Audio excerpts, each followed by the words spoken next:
You don't work for a country. Countries work for you. You start small, a language degree, a government internship, a clearance level just high enough to feel important. You translate cables. You summarize reports.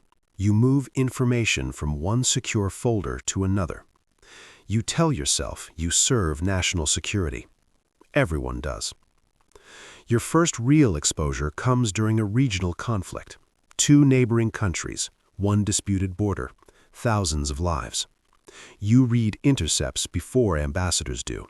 You know the invasion will happen 3 days before it does. You could leak it. You don't. You're not paid to interfere. You're paid to observe. The war starts exactly on schedule. 5 years later, you're no longer translating. You're brokering. Not weapons, not drugs, information. A finance minister's offshore accounts, a general's private messages, satellite images that show what officially doesn't exist. You learn something important. Information isn't power. Control over when it's released is. Your first private client isn't a government. It's a billionaire.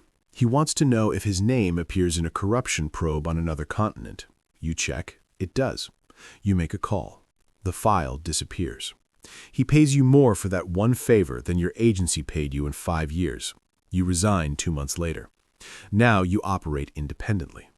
You maintain relationships with mid-level analysts in 3 intelligence services. None of them realize they work for you. You trade small secrets for bigger ones. A classified memo here, an internal audit there, a list of flagged transactions. You never ask for anything explosive, not at first. Trust is built gradually. So is dependency.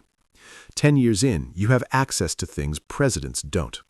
You know which sanctions are about to be announced before markets open. You know which coups are being discussed quietly in embassy basements. You know which terrorist cell is being monitored and which one is being ignored. You don't sell everything. You curate. You decide who gets what. A hedge fund receives early warning of currency collapse. A defense contractor learns about rising tensions in the Pacific. A tech CEO finds out his competitor is under investigation. They think they're buying intelligence. They're buying timing. Timing is everything.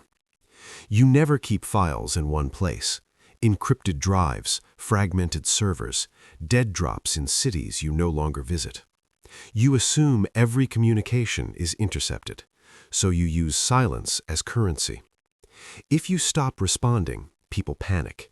If you respond quickly, they relax. You manipulate emotion without ever raising your voice. Eventually, governments notice. Not directly, but patterns emerge. A vote shifts unexpectedly. A market moves too precisely. A dissident disappears after the wrong person knew too much. They suspect a leak. They don't know it's you. You don't leak recklessly. You destabilize selectively. You prevent one war by revealing troop movements early. You start another by withholding similar information.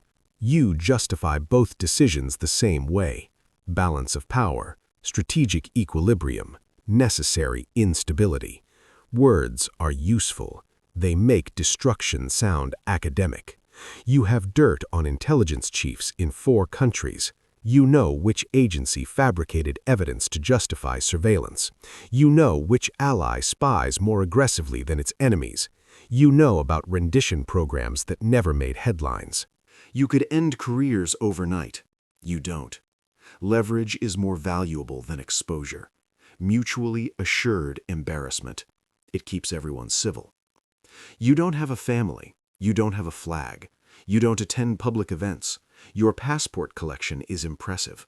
Your real name is rarely used.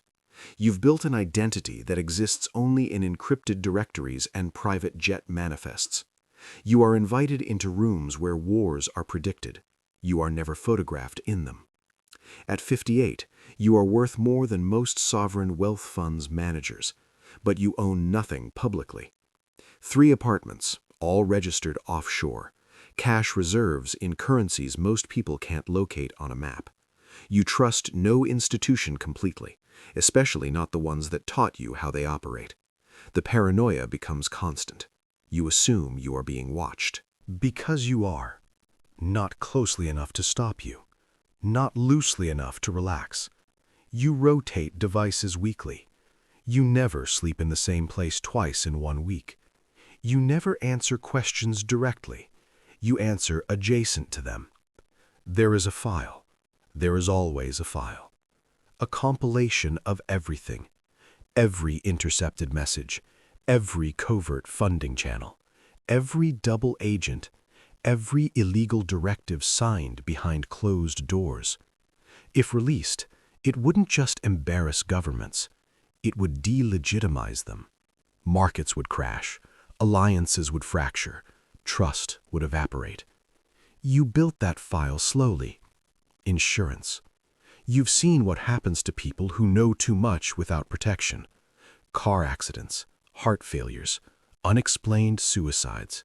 You will not be one of them. Lately, you've been asking a different question. Not whether you can, whether you should. You have no ideology left.